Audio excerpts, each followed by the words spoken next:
Muy buenos días, bienvenidas y bienvenidos. El Instituto Nacional para el Federalismo y el Desarrollo Municipal de la Secretaría de Gobernación, en colaboración con el Instituto para el Desarrollo Técnico de las Haciendas Públicas, INDETEC, les damos la más cordial bienvenida a nuestra cuarta sesión complementaria del Diplomado de Hacienda Pública Municipal en su sexta edición. El día de hoy con el tema Gestión de los pasivos y disciplina financiera, el cual tiene como objetivo brindar un programa general sobre la normatividad en materia de disciplina financiera, así como las reglas y procesos para la contratación de deuda pública. Agradecemos el interés de las autoridades que nos acompañan en este espacio, esperando este relevante tema sea de su utilidad. Les comentamos que en caso de presentarse una situación no planeada durante la sesión, ya sea un sismo, pérdida de conexión a internet o pérdida de luz, restableceremos la conexión para dar seguimiento a la sesión en el momento que nos sea posible. Gracias por su comprensión. A nombre del INAFEP me permito presentar a nuestro titular, el licenciado Ignacio Valle Fernández, y de igual forma me permito presentar a mi compañero, el maestro Ignacio Bonilla López, director de Asistencia Técnica y Desarrollo Regional. Por parte del Instituto para el Desarrollo Técnico de las Haciendas Públicas, INDETEC, saludamos con gusto y damos la más cordial bienvenida a la maestra Esmeralda Santana Guzmán, directora de Desarrollo Administrativo de la Hacienda Pública Municipal, y al doctor Antonio Cabrera Solares, coordinador de Deuda Pública de Entidades Federativas y Municipios de la Unidad de Coordinación con Entidades Federativas, quienes estarán a cargo de impartirnos esta sesión. Y a continuación, me permito cederle el uso de la voz al licenciado Ignacio Ovalle Fernández para nuestro mensaje de bienvenida. Adelante, por favor, licenciado, le escuchamos. Muchas gracias, Andrea. Bueno, la Secretaría de Gobernación, a través de INAFEP, menciono a Gobernación porque es la secretaría a la que nuestro instituto está adscrito, celebra el interés que manifiestan muchas personas y muchos funcionarios municipales por participar en este diplomado que el día sobre Hacienda Municipal, que el día de hoy celebra su cuarta sesión. Internamente, les ruego me perdonen esa pequeña reserva a nuestro propio espacio. Felicito a nuestro colaborador Ignacio Bonilla, que es un celoso funcionario en cuidar la seriedad y la puntualidad de todos los procesos que tienen que ver fundamentalmente con la hacienda pública. Te felicito, tocayo.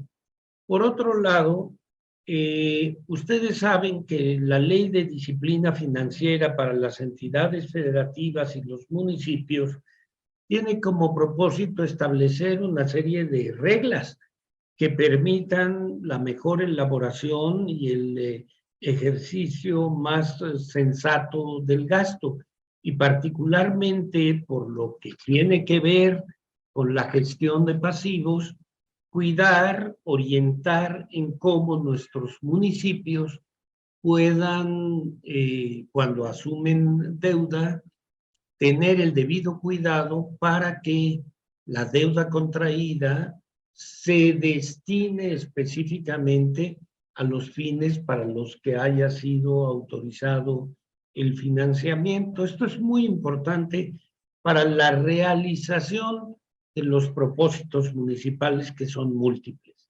Y cuando digo realización de los propósitos municipales, pues no hay nada más relacionado que los temas hacendarios.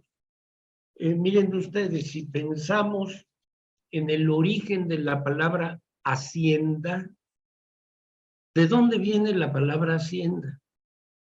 Viene, como muchas de nuestra lengua romance, el español, viene de facienda, y más específicamente de facer,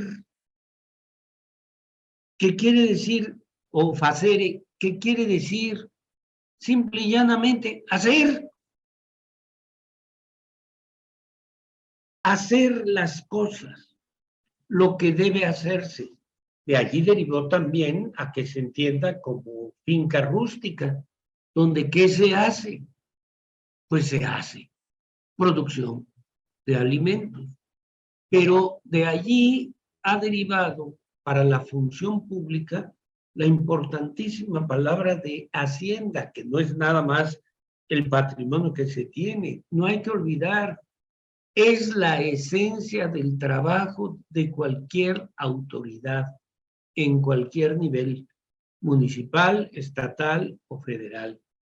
La hacienda son al final de cuentas los instrumentos para poder hacer las cosas.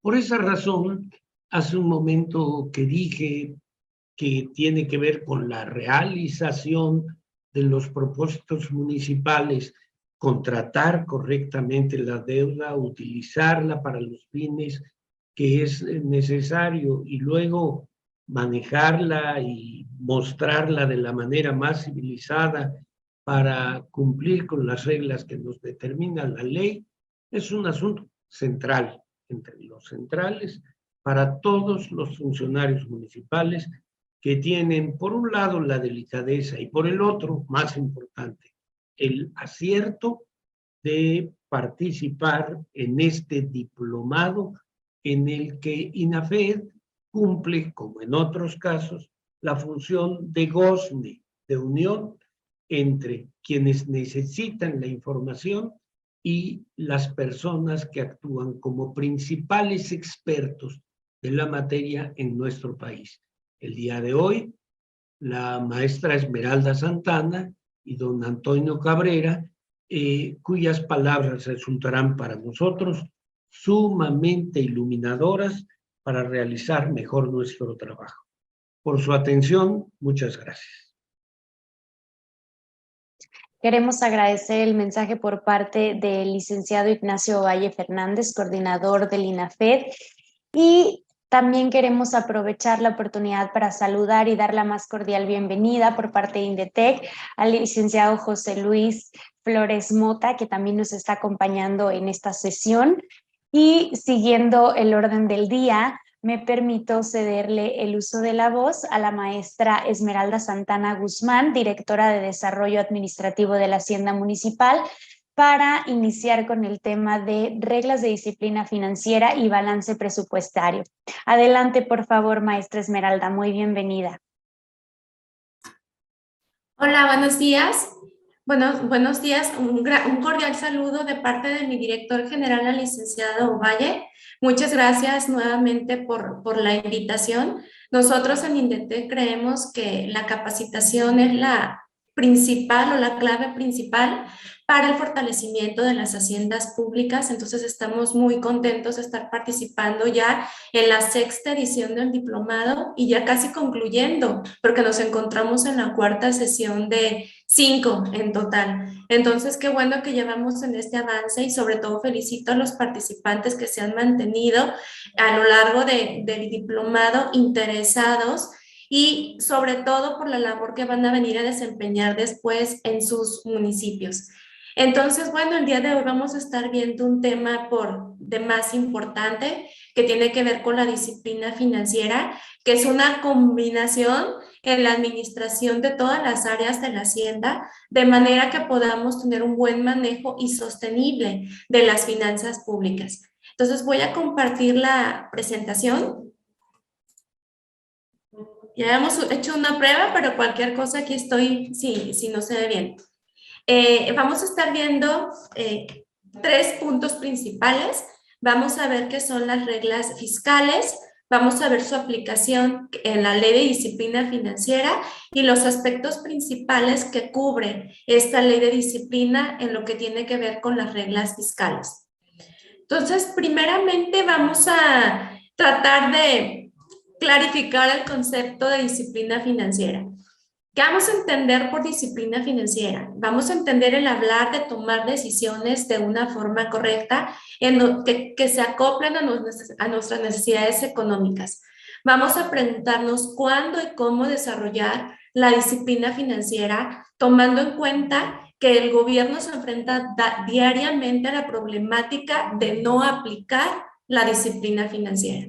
Entonces, resulta necesario tener un plan para que la distribución del ingreso permita una liquidez suficiente para poder cumplir con los compromisos fijos del gobierno, como por ejemplo pagar proveedores, pagar impuestos, y también se generen las condiciones favorables para el desarrollo del gobierno en el corto, mediano y largo plazo.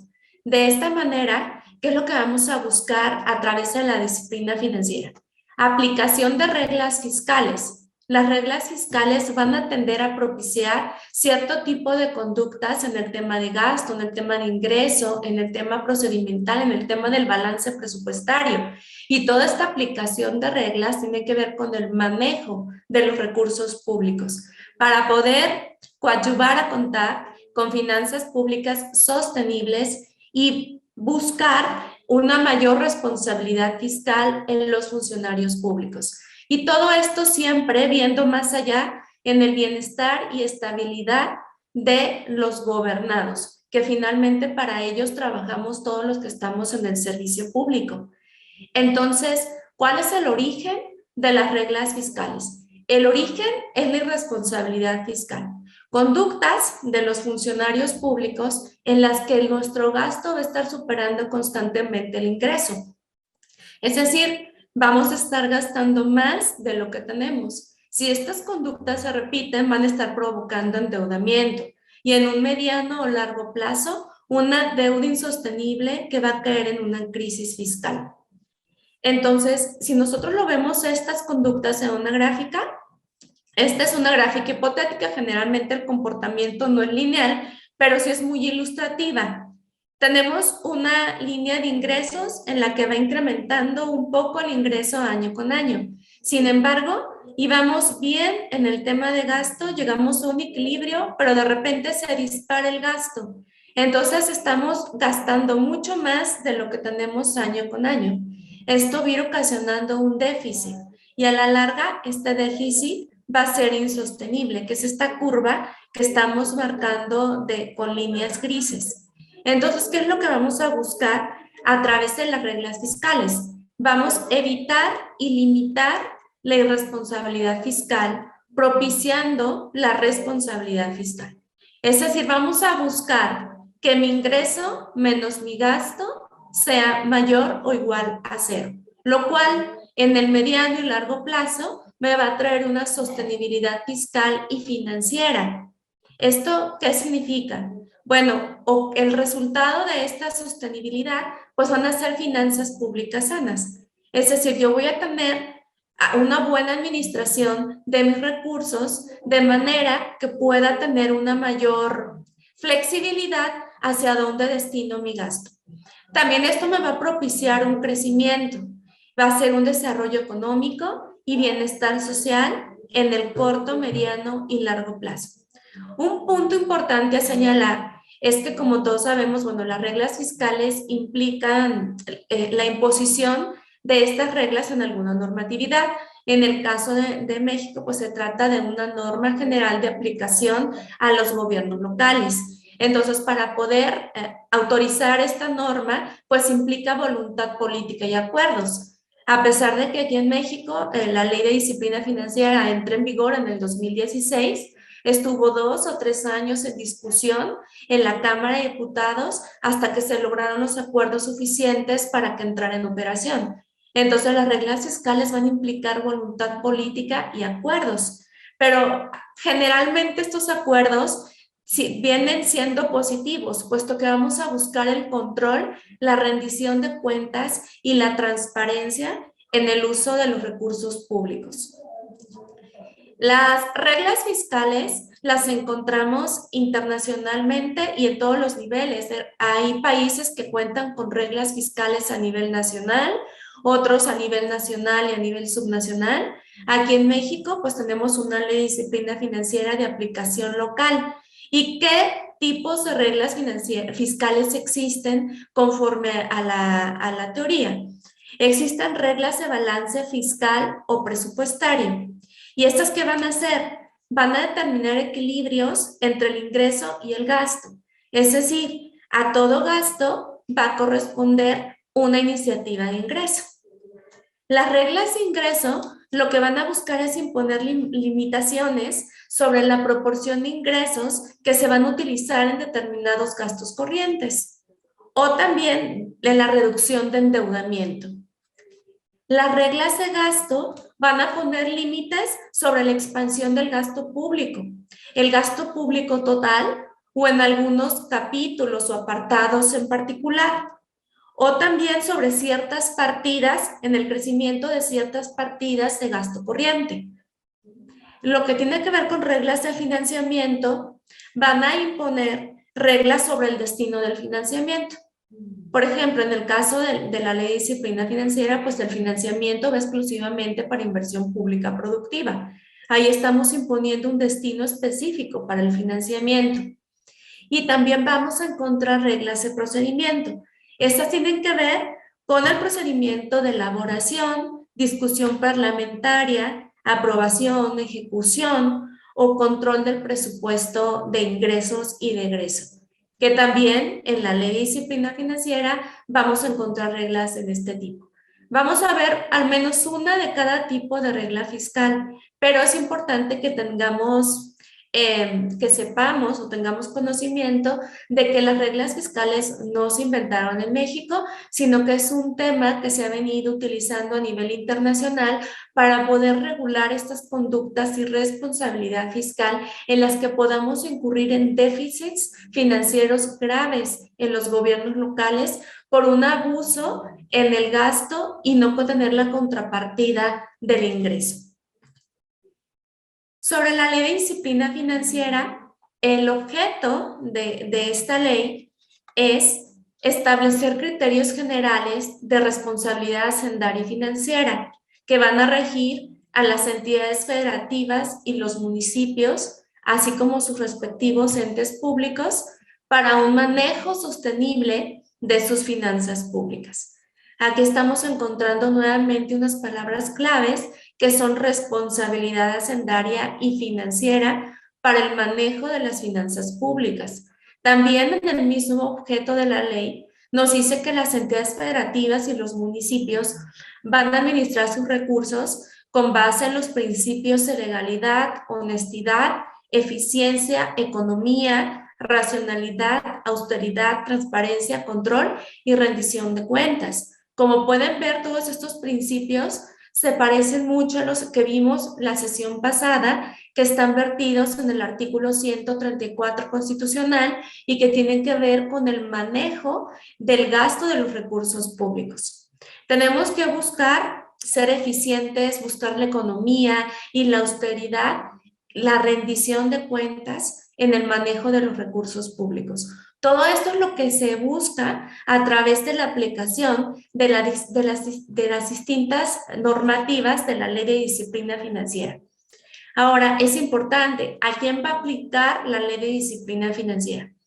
Va a aplicar tanto al Poder Ejecutivo, al Poder Legislativo y al Poder Judicial de las entidades federativas, así como a los municipios, y también a todos los organismos autónomos, entidades del sector paraestatal, organismos públicos descentralizados, empresas de participación estatal mayoritaria, fideicomisos públicos y universidades públicas y cualquier otro ente sobre el que tengan control los municipios o las entidades federativas.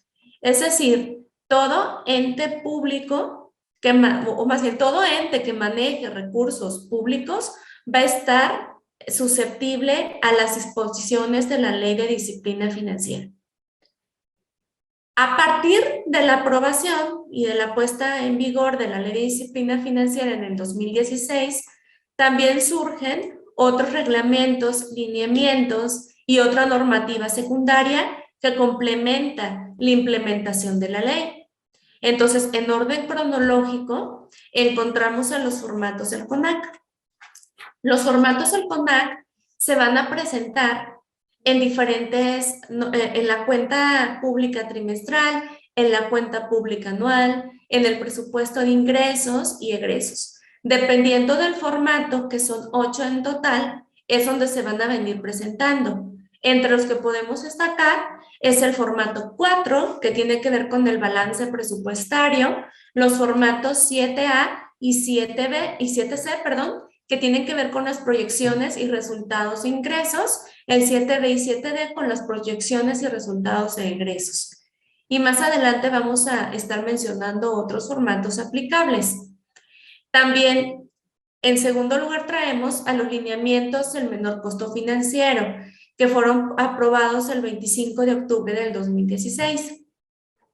Sobre el menor costo financiero, y a partir de la Ley de Disciplina Financiera se establece que la deuda se debe de contratar bajo las mejores condiciones de mercado.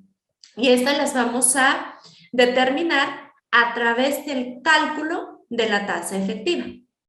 La tasa efectiva es lo que está normado en estos lineamientos. Explica claramente cómo se calcula esta tasa efectiva, de manera que nosotros, contando con las diversas ofertas competitivas, podamos determinar cuál es la que mejor resulta para el municipio tomando la tasa efectiva menor del cálculo obtenido a través de lo dispuesto en estos lineamientos del menor costo financiero.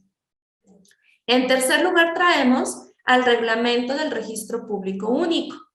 Este reglamento abunda en temas que tienen que ver más operativos, como en el uso del sistema, los permisos, las obligaciones de los solicitantes, cuál va a ser el registro de los financiamientos, cómo se va a enviar la información, cómo se actualizan los informes.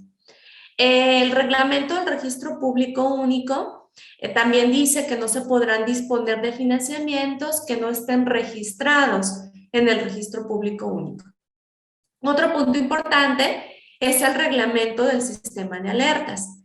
Este reglamento viene a fortalecer la metodología para el cálculo de los indicadores. O sea, cómo se va a calcular cada una de las fórmulas de los 3 indicadores que van a alimentar el cálculo final del indicador. De manera que nosotros podamos saber o determinar el techo de financiamiento de nuestro municipio. Es decir, si mi municipio se encuentra en semáforo verde, en semáforo amarillo o en semáforo rojo. ¿Cuáles son los principios básicos en la Ley de Disciplina Financiera? Los podemos resumir en 4, de acuerdo a la Auditoría Superior de la Federación. Uno de ellos son las reglas de disciplina financiera, que son las que vamos a estar platicando en esta charla.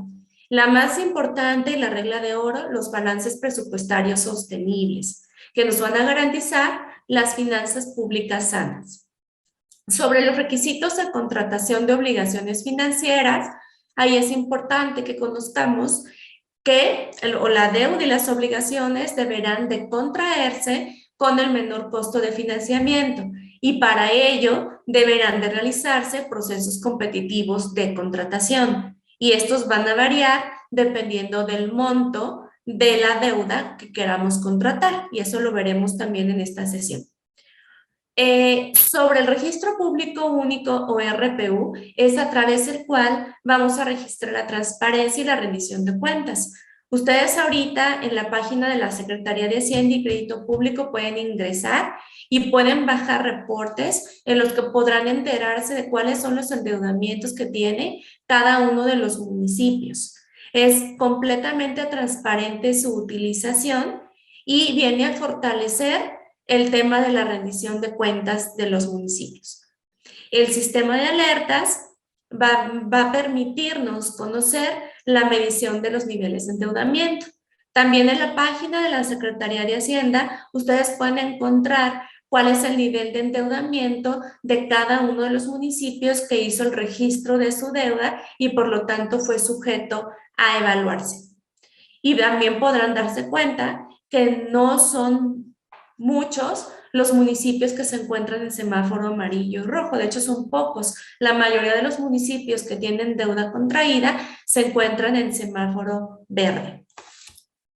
Ahora, ¿cuáles han sido los resultados en la aplicación de la Ley de Disciplina Financiera? Aquí les trajimos una gráfica de la evolución de la deuda a nivel municipal. no incluyen la deuda de los entes desconcentrados o descentralizados de los municipios. Es solamente de los municipios. Si observamos, a partir del 2007 y hasta el 2014, traíamos un comportamiento ascendente de la deuda. A partir del 2014 se nota una disminución en la deuda y tiene que ver precisamente con el estudio, análisis y aprobación de la Ley de Disciplina Financiera. Aquí no quisiéramos dar el mensaje que a menor deuda, mejor para los municipios. No, pero sí podemos notar conductas más responsables en el manejo de la deuda en los municipios. O sea, ya no vamos a distinguir alcaldes que se van de los municipios dejando totalmente endeudado a su municipio y con una capacidad operativa mínima para las siguientes administraciones. Con la Ley de Disciplina Financiera vamos a poner candaditos que nos permitan tener una administración más sostenible de las finanzas públicas, lo cual pues sí es notorio en una gráfica o en un histórico del avance o evolución de la deuda en los municipios. Sobre las reglas de disciplina financiera ya específicamente aplicadas en la Ley de Disciplina Financiera, vamos iniciando con el balance presupuestario, que es por demás la regla más importante establecida en la Ley de Disciplina Financiera, que va a garantizar el equilibrio entre los ingresos y los gastos. Está fundamentada en el artículo 19, que se encuentra ya en el apartado específico de municipios, y el artículo 2, fracciones 2 y 3, define los conceptos de balance presupuestario sostenible y balance presupuestario de recursos disponibles sostenibles, que nos dice que el gasto total que se ha propuesto por el ayuntamiento en el proyecto de presupuesto de egresos, el que se apruebe y el que se ejerza durante el año fiscal, deberán de contribuir al balance presupuestario sostenible. Es decir, como responsable de las finanzas públicas debo de garantizar, tanto en el momento aprobado como durante el ejercicio, que este balance presupuestario sostenible se mantenga. ¿Y qué es esto? El balance presupuestario sostenible nos dice que los ingresos totales deberán ser mayores o iguales al gasto total menos las amortizaciones. Si se fijan, ahí se está buscando equilibrio, ingreso, gasto y se incluye el concepto de las amortizaciones en la deuda. El balance presupuestario de recursos disponibles es un balance secundario. ¿Qué es lo que vamos a ver en este balance? Solamente vamos a tomar la parte no etiquetada o lo de libre disposición.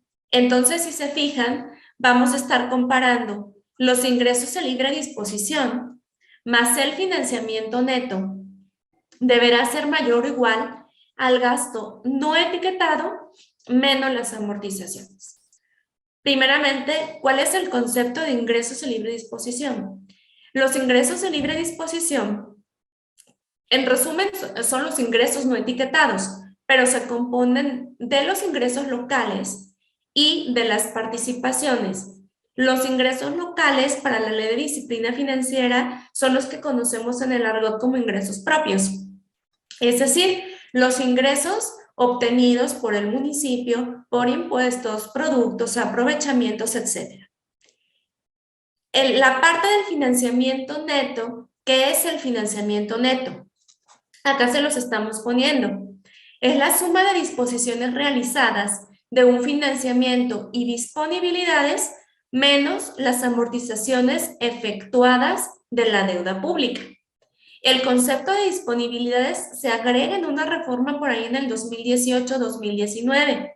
¿Y qué son las disponibilidades?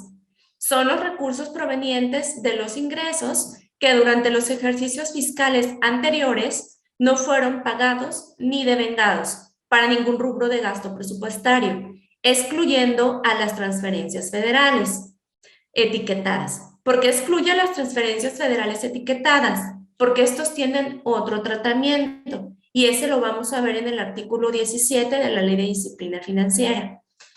Entonces, ¿qué es importante tener en cuenta aquí del balance presupuestario de recursos disponibles sostenibles? Que el financiamiento neto tiene un techo, y este techo de financiamiento neto se va a determinar por si se encuentra en un nivel de endeudamiento sostenible el municipio. Su techo de financiamiento neto será del 15% de sus ingresos de libre disposición. Si se encuentra en un endeudamiento en observación, el techo de financiamiento neto será del 5% de los ingresos de libre disposición. Y si se encuentra en un nivel de endeudamiento elevado o rojo, el techo de financiamiento neto va a ser igual a 0. Es decir, no se va a poder adquirir ningún tipo de financiamiento en ese ejercicio fiscal. Si se fijan, hay un candado súper claro aquí. Si estás en un nivel de endeudamiento elevado o en observación, no te estamos dando un margen menor o un techo de financiamiento menor, de manera que podamos garantizar que se dé ese balance presupuestario de recursos disponibles y podamos garantizar así la sostenibilidad financiera del municipio. Es por esta razón que tenemos establecido un techo de financiamiento neto específico que tiene que ver con las disposiciones o con el endeudamiento del municipio para poder entonces, si nos encontramos en un endeudamiento ya elevadito o ya sea en observación, pues tener un menor margen de adquirir deuda para poder en el mediano y largo plazo pues dar el efecto contrario y poder garantizar las finanzas sostenibles del municipio. Ahora bien, existe, como decimos en términos teóricos, una cláusula de escape, es decir, una excepción al término de este balance presupuestario. Y esta excepción se da de la siguiente manera. Se puede incurrir en un balance presupuestario de recursos disponibles negativo en 3 circunstancias. La primera es que se tenga una caída del PIB y de las participaciones en términos reales, y esta no se pueda compensar a través del Fondo de Estabilización de Ingresos de las entidades federativas, el FEIEP. Es decir, si no se está compensando, quiere decir que sí va a traer al municipio una disminución de sus ingresos. Entonces, en este caso, sí puedo incurrir en un balance presupuestario de recursos disponibles negativos. Otra justificación, que haya una necesidad de reconstrucción por desastres naturales, pero que estos sean declarados en términos de la Ley General de Protección Civil. Y otra tercera causa por la que puedo caer en un balance presupuestario de recursos disponibles negativos es cuando tenga que implementar un ordenamiento jurídico o una política fiscal que en el largo plazo mejore ampliamente el balance presupuestario. ¿Y cómo podemos determinar que lo va a mejorar? A través del cálculo del valor presente neto de dicha medida. Si el valor presente neto supera mediante el costo de la misma del ejercicio fiscal a la medida, entonces se podría implementar. Estas son las 3 circunstancias. ¿Qué hay que hacer?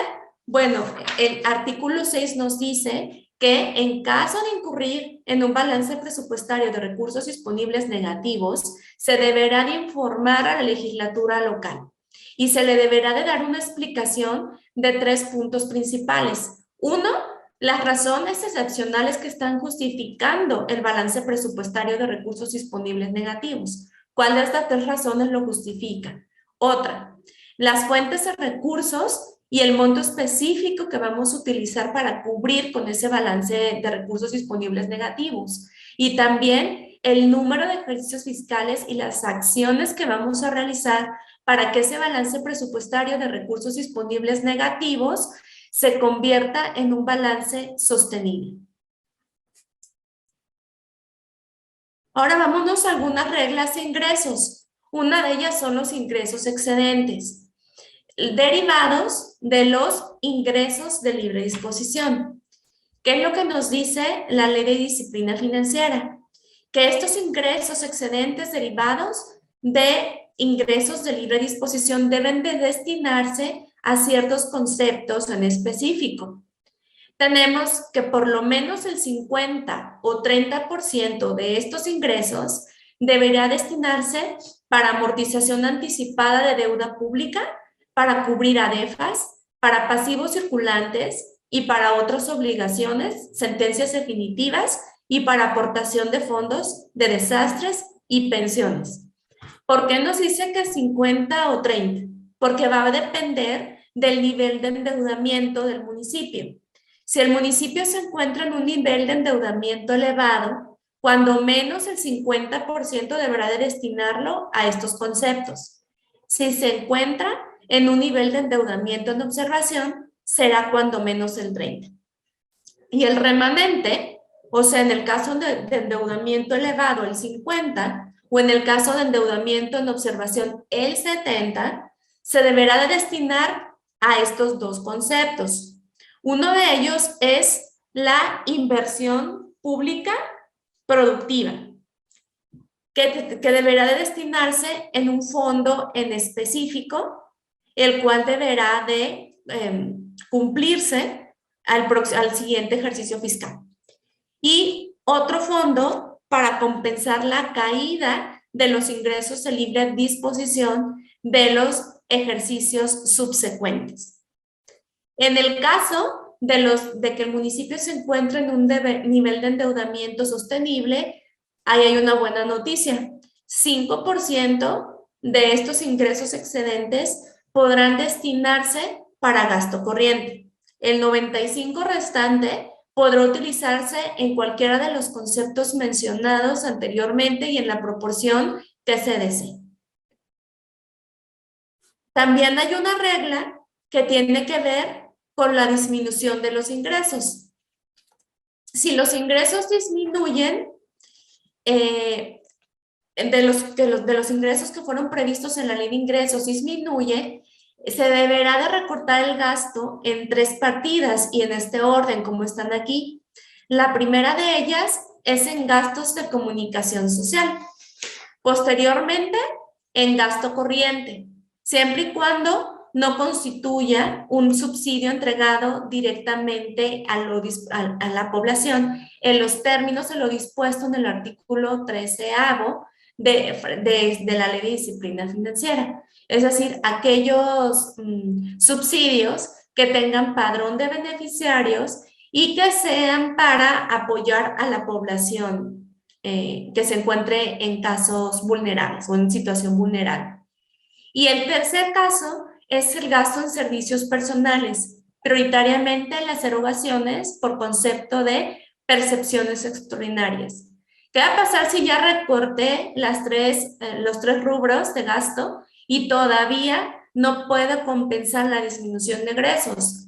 Bueno, voy a poder ajustar otros conceptos de gasto, siempre y cuando no se afecte a los programas sociales. Entonces, aquí, ¿cuál es el consejo, la recomendación? Tanto para el tema de los ingresos disminuidos o los ingresos excedentes. Que hagamos un buen cálculo de los ingresos, una buena estimación de los ingresos. Nos metamos a estudiar, ahora sí que concepto por concepto de ingresos y cuál es su comportamiento, de manera que tengamos una estimación muy exacta de la recaudación para cada uno de los conceptos. Por ejemplo, el tema de predial, pues podemos utilizar los padrones y hacer una corrida en el sistema para poder ver hasta dónde puede llegar mi recaudación. Lo mismo en el caso de mercados, etcétera. De manera que podamos tener un cálculo muy exacto de la proyección de mis ingresos para que en el ejercicio no caigan alguno de estos supuestos y en el primero de ellos, pues si tengo ingresos excedentes, los tenga que destinar a estos destinos específicos que vimos y no a donde yo requiero. O si tengo una disminución de ingresos, pues tenga que hacer recortes en partidas y no pueda dar cumplimiento a lo que yo me propuse y que se acopla con mi plan de desarrollo municipal. Ahora, respecto del gasto, hay una regla en límite de crecimiento de gasto en la Ley de Disciplina Financiera y es precisamente sobre los servicios personales o mejor conocido como capítulo 1000. ¿Qué nos dice esta regla? Nos dice que la asignación global en los recursos de servicios personales que se apruebe en mi presupuesto de ingresos va a tener como límite el producto que resulte de aplicar a este monto aprobado del presupuesto de egresos del ejercicio anterior una tasa de crecimiento equivalente a la menor entre dos, el 3% de crecimiento real o el crecimiento real señalado en los criterios generales de política económica. En caso de que en los criterios generales de política económica el crecimiento sea negativo, deberá de considerarse crecimiento del 0%. Hay excepciones para la aplicación o el cálculo del límite, ¿no? Uno es el monto erogado por sentencias laborales definitivas emitidas por una autoridad competente, o el otro son los gastos para implementación de nuevas leyes o reformas. Es decir, yo hago mi cálculo, ya sea que tome el 3% de crecimiento real o el señalado en los criterios generales de política económica, y a ese cálculo, que me da 1,000,000 de pesos, por suponer, adicional a eso, yo puedo erogar recursos en temas de sentencias laborales definitivas o en gastos de implementación de nuevas leyes o reformas sin contravenir lo dispuesto en el artículo 10. Ahora bien, esto pudiera no contravenir el artículo 10, pero pudiera poner en riesgo las finanzas de mi municipio, puesto que de todas maneras es un gasto adicional que yo no tenía contemplado. Pero para cumplimiento de la Ley de Disciplina Financiera, estos conceptos no aplican al cálculo del monto límite. Ahora, es importante considerar que nos está hablando de crecimiento real y no de crecimiento nominal. El crecimiento nominal no considera los efectos de la inflación. El crecimiento real sí va a considerar los efectos de la inflación. Es decir, el valor del dinero en el tiempo. Por ejemplo, si mi presupuesto de egresos del año pasado o aprobado a principios o para ejercerse este año, que se aprobó en diciembre del año pasado, era de 1,500,000 pesos y estamos en octubre, noviembre y estoy a punto de hacer el cálculo para el 2023, entonces yo tengo que actualizar con la inflación este 1,500,000 pesos y ahí ahí estaríamos hablando de que es la cantidad real a esta fecha de ahorita o a la fecha de diciembre que lo esté calculando. Entonces, una vez que yo sepa cuál es el monto real, le voy a aplicar el crecimiento. Vamos a verlo más adelante en un ejercicio, pero primero vamos a dejar claro en qué momento utilizamos el 3% o en qué momento utilizamos el crecimiento real señalado en los criterios generales de política económica. Hablando vamos a suponer en un caso primero hipotético, que tenemos una tasa establecida en la Ley de Disciplina Financiera del 3%, pero la tasa establecida en los criterios generales de política económica es el 4%. Como dijimos que tengo que tomar la tasa menor, entonces elijo el 3% real de la Ley de Disciplina Financiera. En un segundo caso, y es el que más se adecua a los últimos años que hemos estado viviendo por la pandemia, tenemos una tasa establecida en la Ley de Disciplina Financiera del 3%, pero la establecida en los criterios generales de política económica es el 2%. Hubo un crecimiento menor a la tasa establecida en la Ley de Disciplina Financiera.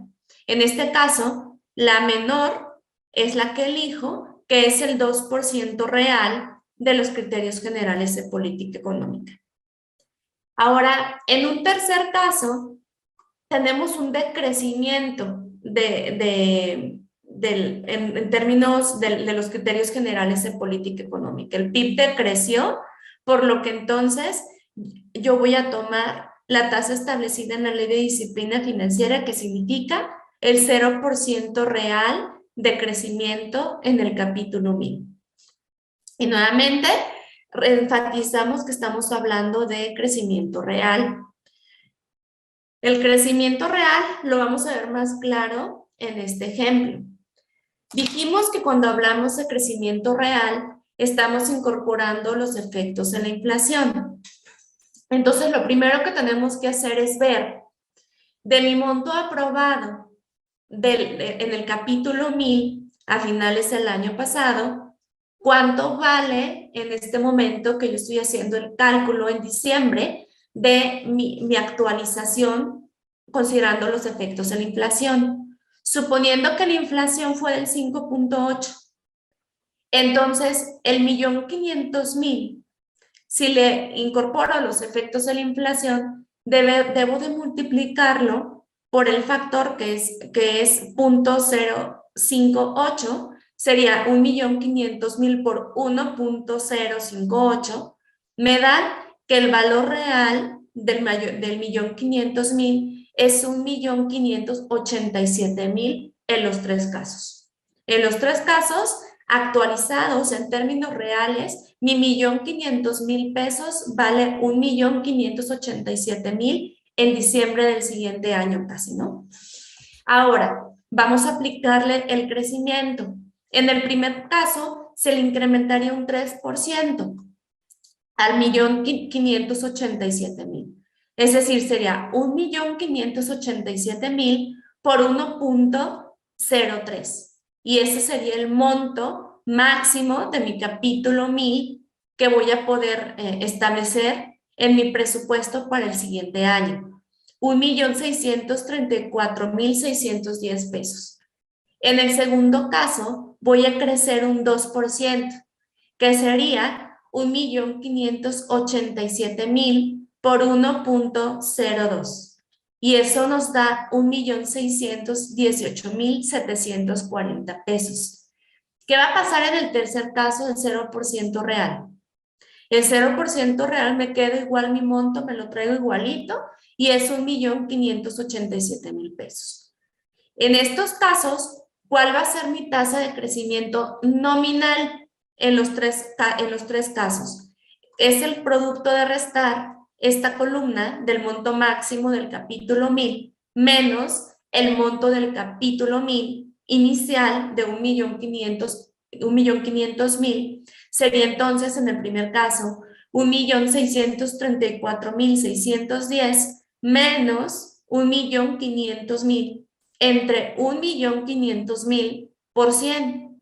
Y eso me da una tasa de crecimiento nominal de 8.97%. En el segundo caso, igual, la diferencia entre 1.618.740 y 1.500.000 se va a dividir entre 1.500.000 y se va a multiplicar por 100. De manera que mi tasa de crecimiento nominal es de 7.92%.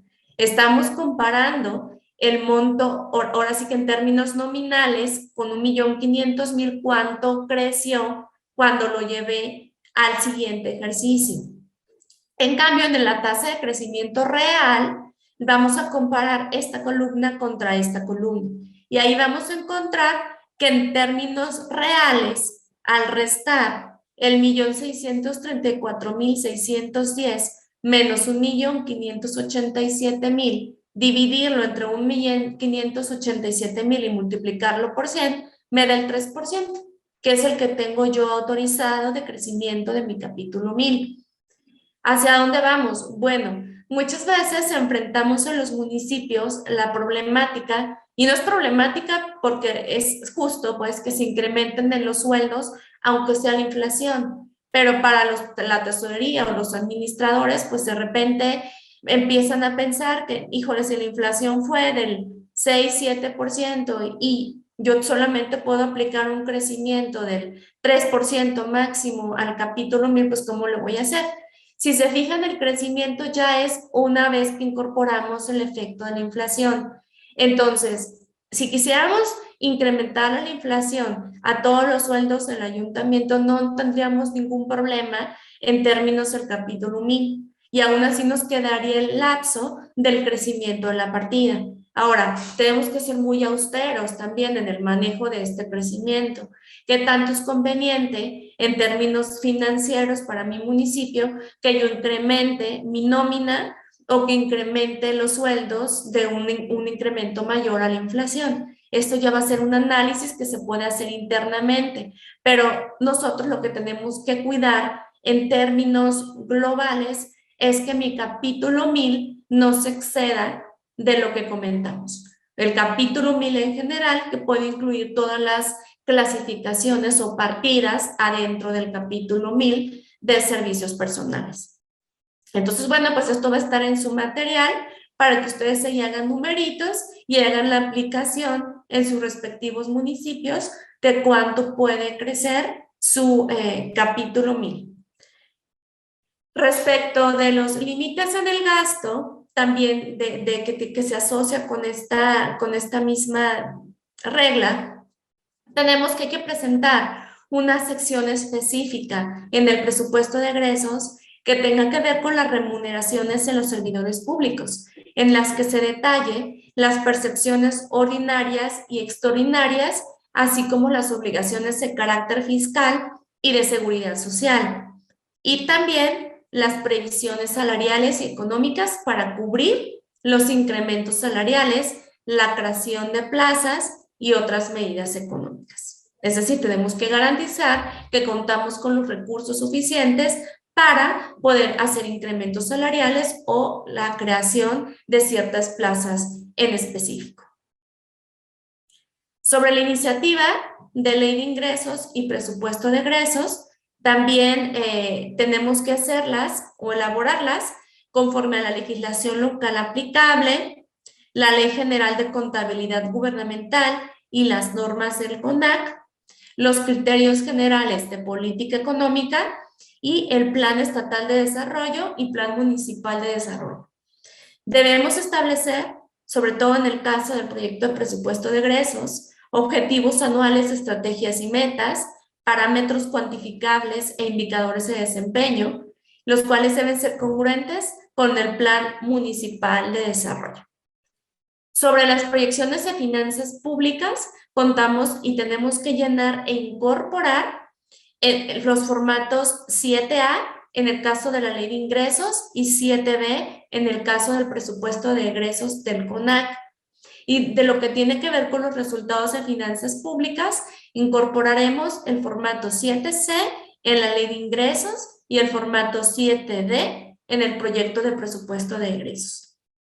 También deberán hacerse las estimaciones de participaciones y transferencias federales, las cuales deberán ser congruentes con los criterios generales de política económica.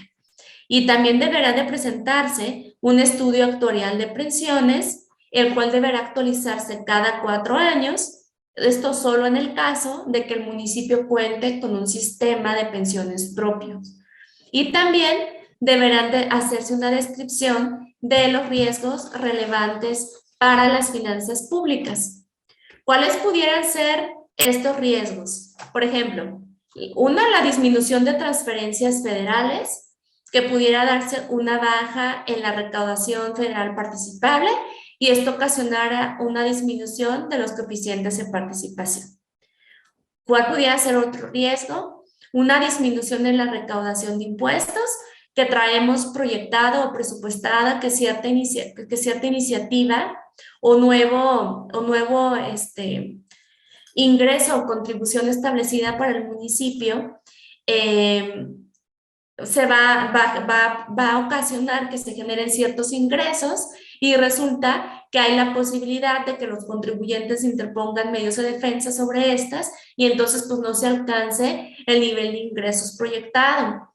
O otra, que exista una disminución en la actividad económica de algunos negocios establecidos en el territorio nacional o territorio municipal, por ejemplo, en la pandemia, que las transacciones compra-venta de bienes inmuebles disminuyeron y pues esto pegó en el tema de transmisiones patrimoniales y pues representa un riesgo para las finanzas públicas en los municipios.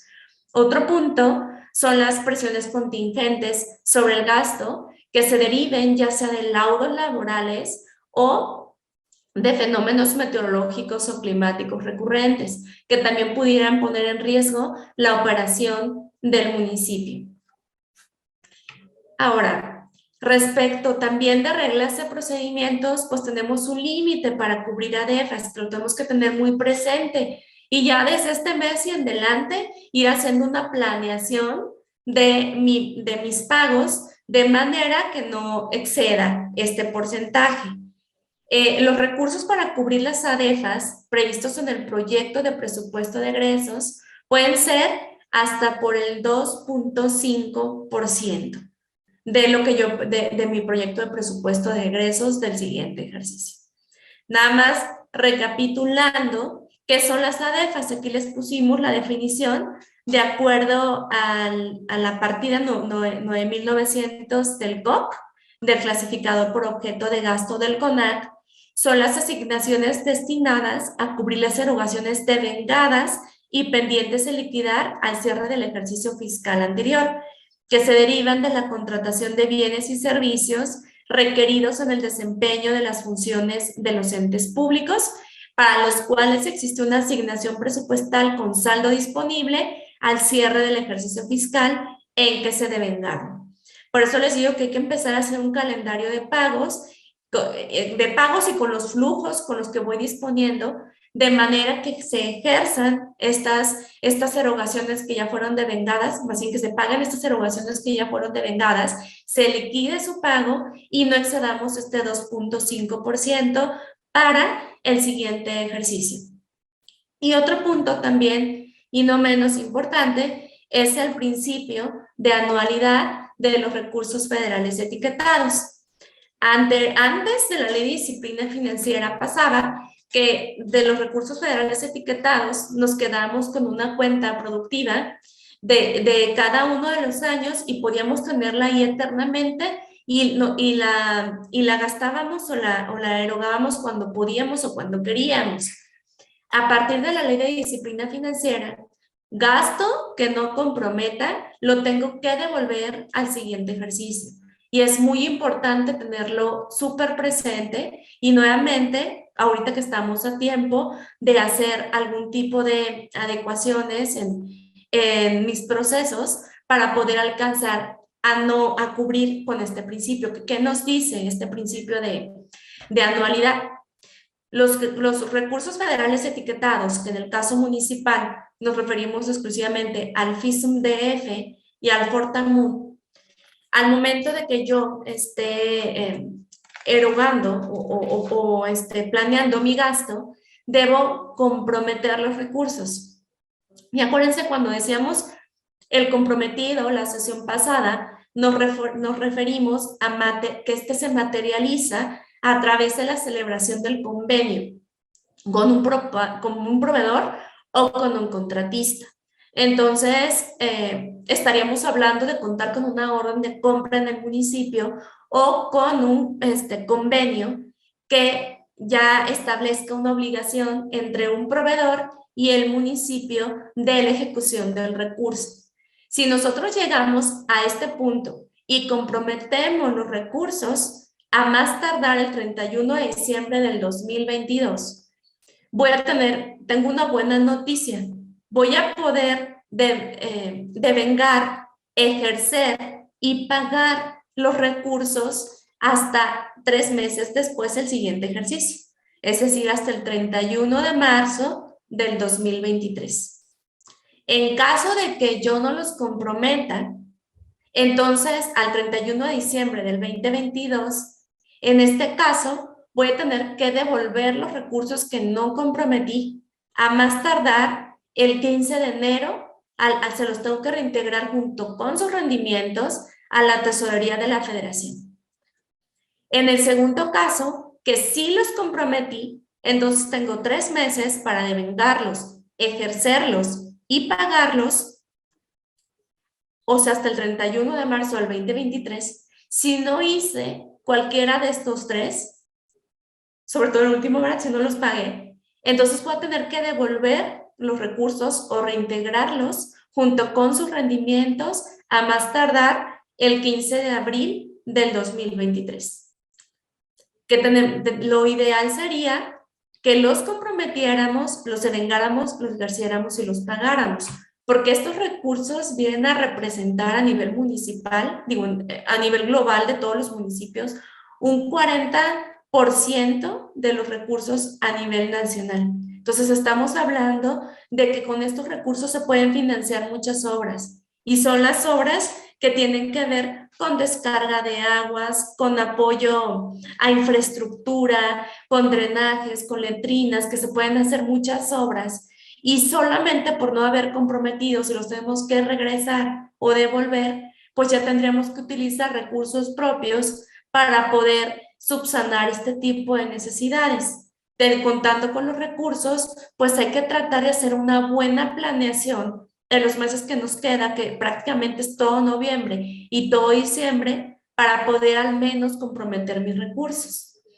Ahora, hay un tercer supuesto que maneja la Ley de Disciplina Financiera, que tiene que ver con los recursos etiquetados con calendarios de ejecución, que generalmente estos van a seguir lo planeado en el propio convenio del recurso. Sin embargo, bueno, pues en términos generales, vamos a tener que comprometer los recursos durante el calendario de ejecución del convenio, y vamos a tener también 3 meses posteriores al término del calendario de ejecución para devengar, ejercer y pagar, y si no lo hice, pues tendré que devolver los recursos también a la tesorería de la federación. Este supuesto no es muy común en el caso municipal, que sean recursos con calendario de ejecución, pero sí es importante pues que tengamos conocimiento sobre este punto. Entonces, bueno, hasta aquí yo cierro la exposición que tiene que ver con las reglas fiscales. Espero que haya disipado sus dudas en lugar de habérselas aumentado, y pues quedo a sus órdenes para cualquier aclaración en ese correo electrónico que ahí está dispuesto. Muchas gracias. Queremos agradecer la exposición por parte de la maestra Esmeralda Santana, e igual invitarles a que nos dejen sus dudas o comentarios a través del chat, y con todo gusto al finalizar las presentaciones vamos a dar un puntual seguimiento. Y a continuación, siguiendo el orden del día, me permito cederle el uso de la voz al doctor Antonio Cabrera Solares, coordinador de deuda pública de entidades federativas y municipios de la Unidad de Coordinación con Entidades Federativas, quien nos hablará de la deuda pública, registro público único y sistema de alertas. Adelante, por favor, doctor Antonio, muy bienvenido. ¿Cómo están? Muy buenos días. Ya casi tardes, ¿no? Más bien ya tardes. Pues muchas gracias, antes que nada, la invitación que le hicieron a la UCEF, a la Unidad de Coordinación con Entidades Federativas, para participar, pues, para compartir estos conocimientos que nos han solicitado, y de parte del titular de la unidad, el maestro Fernando Vaca Rivera, pues les envío un cordial saludo. Bueno, pues yo tengo 2 temas, ¿no? Que fueron los que me encomendaron. Uno es el registro público único, que hace rato la maestra Esmeralda estuvo exponiendo un poco de ello.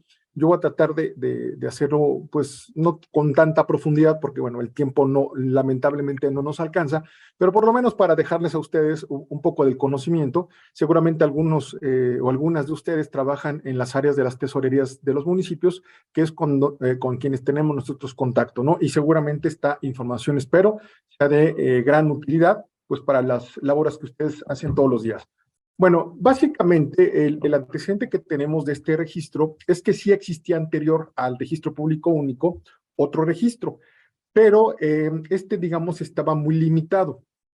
Digamos, tuvo existencia a partir de 2001, y pues digamos que tuvo pues ahora sí que una utilidad durante prácticamente 15 años, ¿no?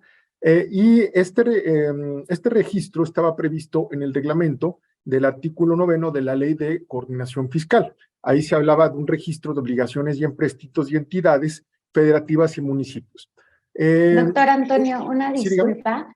Una Sí. disculpa por la interrupción, pero no estamos visualizando su presentación en pantalla completa.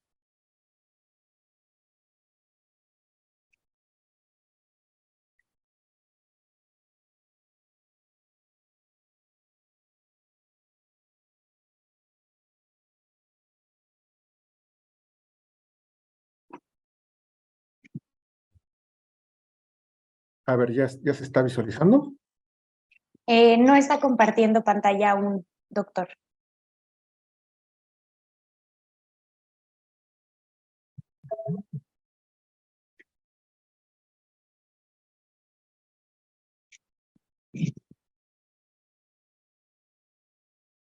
¿Así está bien? La vemos aún en la presentación de PowerPoint.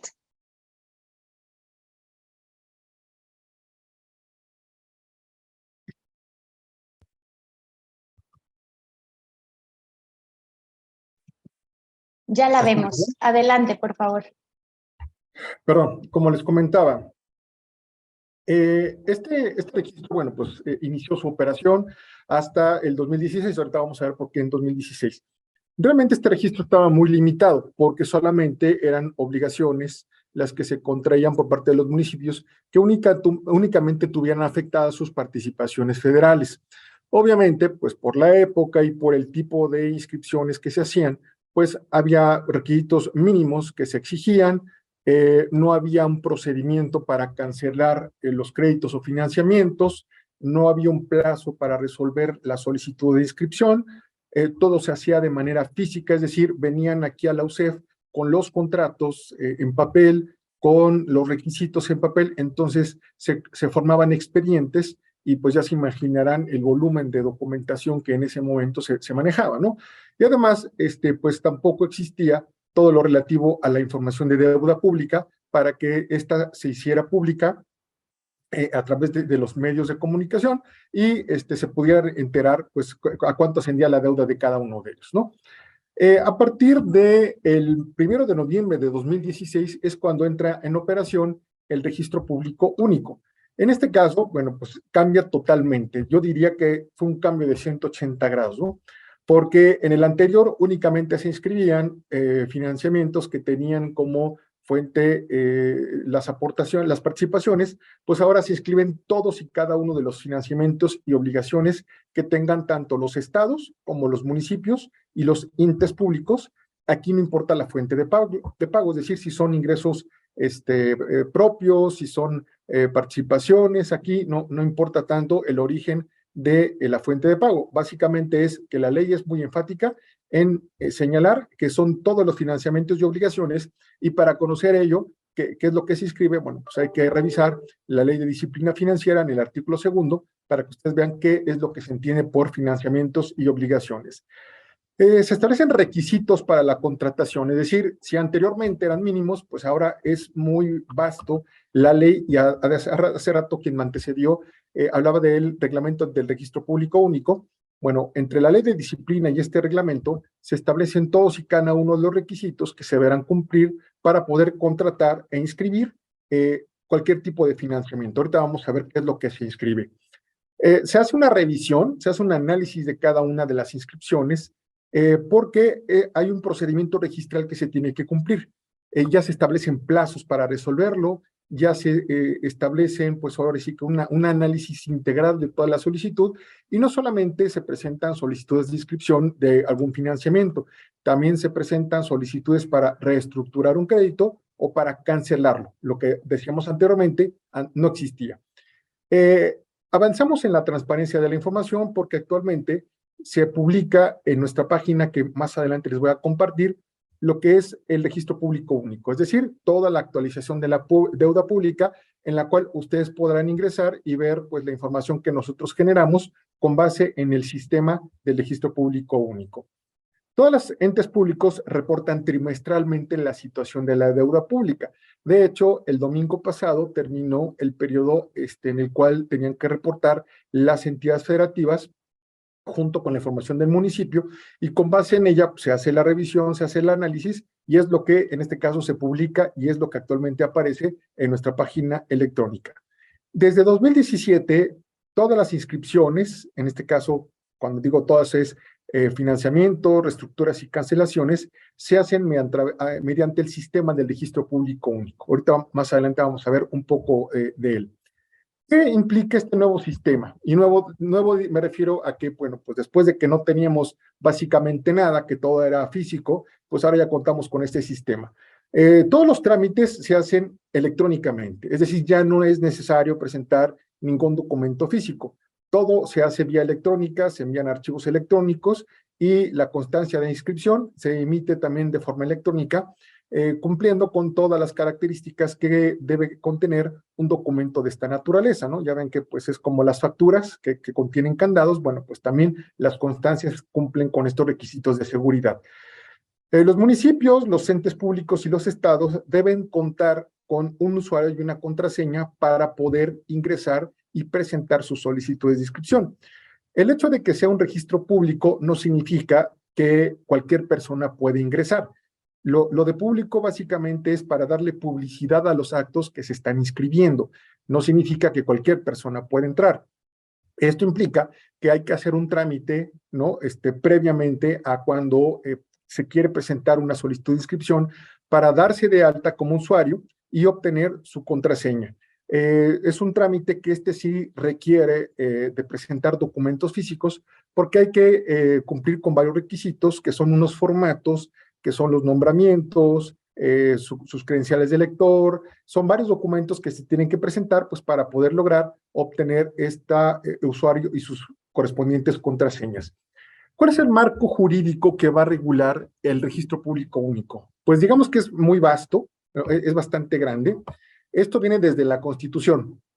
Si usted revisa en la Constitución, hay dos artículos muy importantes. El 73 que en su momento le dieron al Congreso de la Unión para poder expedir la Ley de Disciplina Financiera, y el 117, fracción octava, que establece todas las directrices para poder contratar deuda pública. Ahí van a encontrar perfectamente diseñado cuál es el destino, lo que nosotros le llamamos principio del destino, qué va a pasar con los cortos plazos, qué es lo que sí pueden hacer las entidades, a qué es lo que pueden dedicarle esos ingresos que van a obtener a través de financiamientos u obligaciones.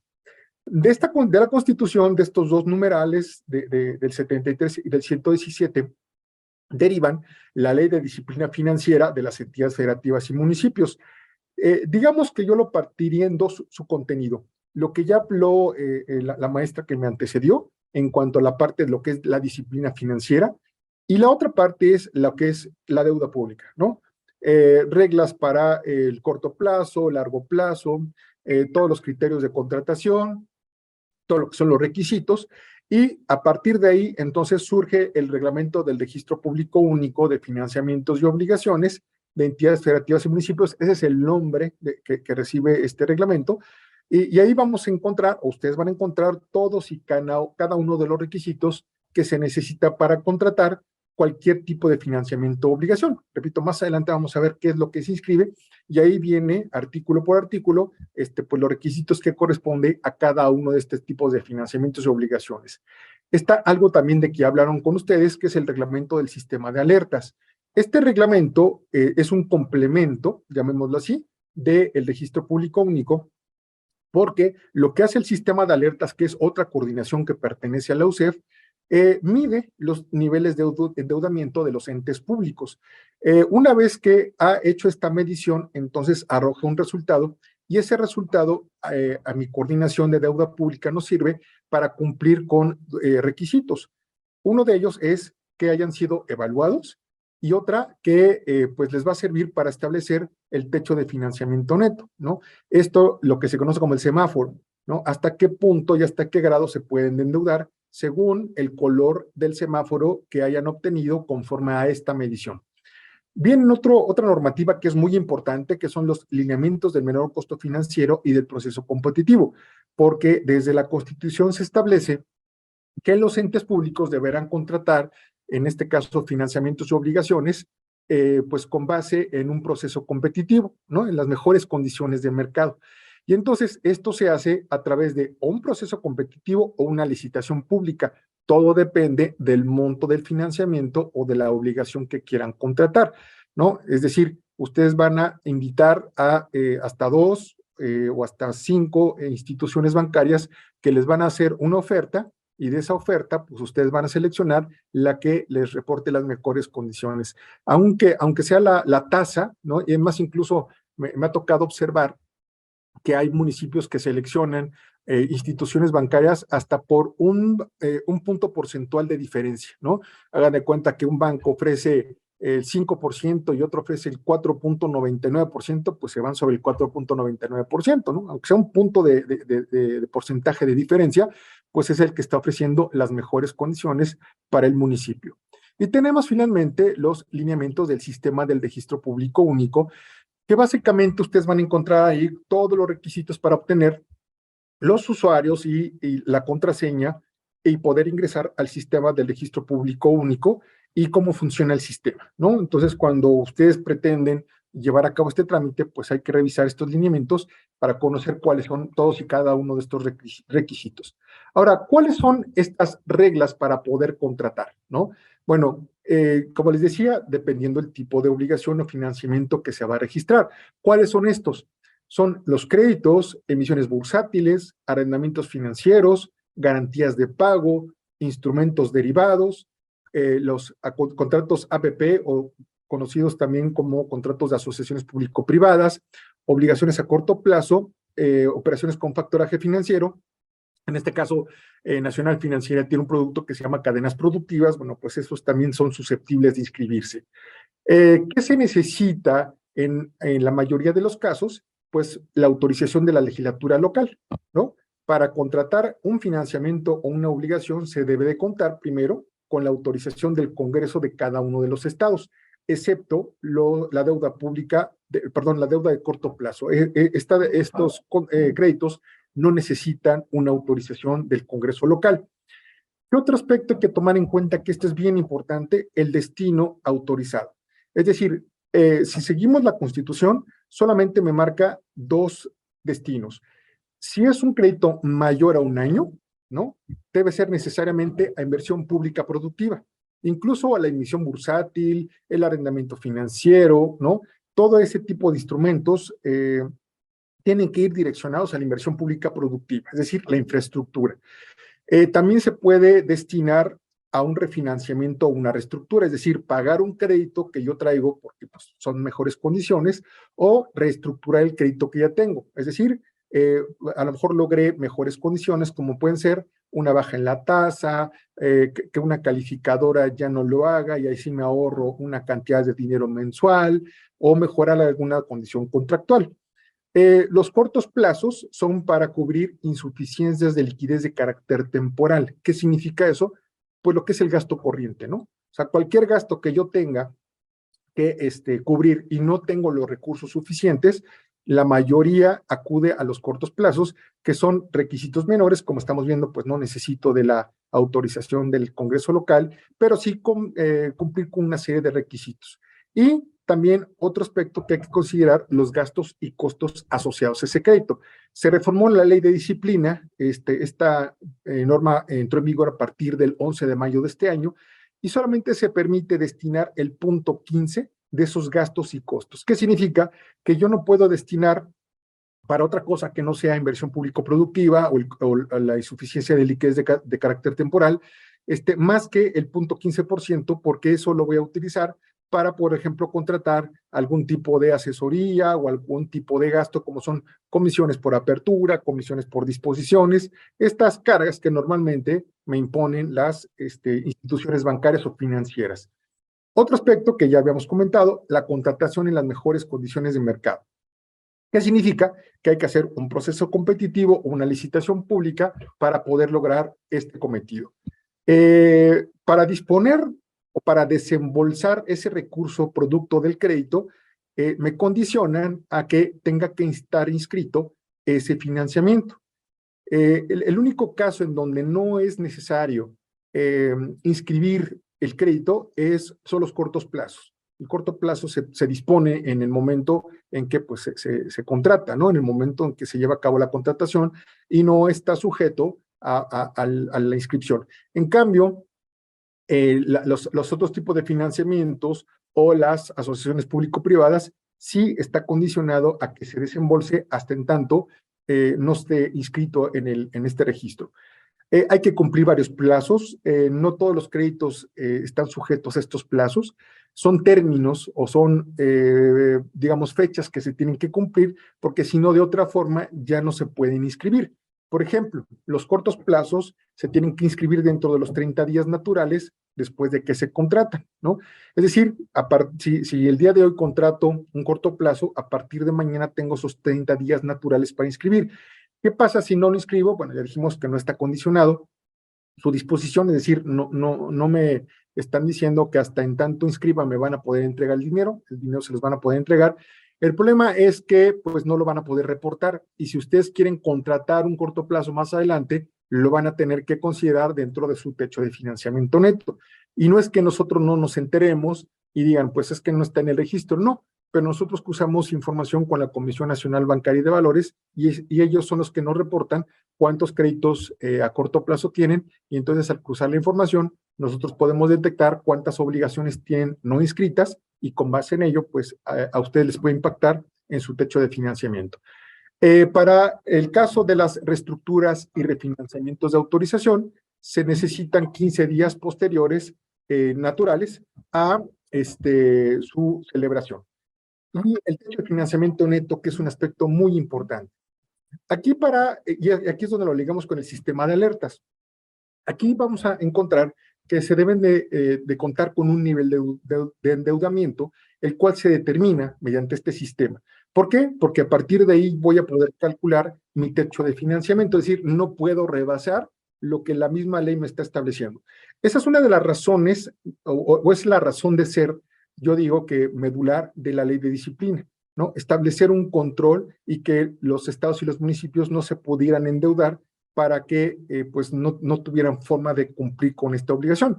Por eso existe este concepto, ¿no? El techo de financiamiento, ¿no? Como su nombre indica, pues es el límite máximo que yo puedo obtener un crédito, y es como una tarjeta de crédito, ¿no? Si yo tengo una tarjeta de crédito con un saldo de 10,000 pesos, pues hasta que lo voy utilizando, y si ya llegué a los 10,000 pesos y si presento mi tarjeta de crédito para llevar a cabo una compra, pues me la van a rechazar porque ya no cuento con saldo disponible. Pues hagan de cuenta que es un poco parecido, ¿no? Es decir, nosotros revisamos que los municipios tengan o cuenten con este techo para poder contratar deuda, que tengan como fuente de pago ingresos de libre disposición. ¿Qué son estos ingresos de libre disposición? Ya lo comentaba hace rato la ponente que me antecedió, son las participaciones federales o los ingresos locales, todo lo que son impuestos, aprovechamientos, productos, derechos, o sea, todo lo que a ustedes las autorizan año con año en su ley de ingresos, eso es lo que conforman los ingresos de libre disposición. ¿Qué requisitos se deben de cumplir para poder contratar? Bueno, pues ya les he mencionado algunos, nada más que aquí los tengo ordenados. Primero son las autorizaciones, ya habíamos comentado, ¿no? ¿Autorizaciones de quién? Bueno, pues del Congreso local, del Cabildo, ¿no? En este caso del municipio, y la legislatura local debe contener el quórum y el sentido de la votación. Es un quórum, pues, de una mayoría calificada, porque se necesitan las 2/3 partes de los presentes de ese Congreso. Si no se aprueba con ese requisito, entonces no se tiene por acreditado este requisito. Hay autoridades estatales que van a emitir una serie de documentos que forman parte de estos requisitos. Una es la Secretaría de Finanzas de la entidad federativa, en donde acredite que ustedes cuentan con ingresos suficientes para poder hacer frente a esta obligación, y que muchas de las ocasiones los estados no son avales de los municipios, porque a veces se piensa que los estados avalan esa deuda, ¿no? Entonces a veces los oficios indican así, ¿no? Yo acredito que cuenta con los ingresos suficientes, pero eso no significa que yo me convierta en aval o en deudor solidario o subsidiario del municipio. Todas las entidades federativas tienen también un registro estatal. Así como existe el registro público único, pues cada entidad federativa tiene su propio registro donde también se inscriben, y entonces primero se inscribe en el estado y luego se inscribe con nosotros. Entonces esa constancia de inscripción también las tienen que presentar. La opinión del ente de fiscalización. Lo que hace cada ente de fiscalización estatal es verificar que se ha publicado la información financiera. O sea, cada municipio debe tener en su página electrónica la información financiera, que en este caso señala la Ley de Contabilidad Gubernamental. Lo que va a hacer el ente de fiscalización es verificar que se ha dado cumplimiento, es decir, que está publicado. Y así lo dice el oficio, ¿no? revisé la página electrónica y verifiqué que esté publicada, por lo tanto cumple con tal requisito, ¿no? Al día de hoy ya tiene que estar publicada la información que corresponde al tercer trimestre, ¿no? Porque pues ya a partir del 31 de octubre, pues tienen que presentarlo actualizado hasta este trimestre. El sistema de alertas, pues nos tienen que comprobar de que el monto que están contratado está dentro del techo de financiamiento neto, como hace rato les comentaba, ¿no? Y además, nos deben de acreditar que presentaron la información para ser evaluados. Aquí hay dos situaciones: o el municipio no tiene deuda, ¿no? Es decir, hay municipios que tenemos que nunca han contratado deuda y que es la primera vez que lo van a hacer. Entonces, ellos no están obligados a presentar esta información.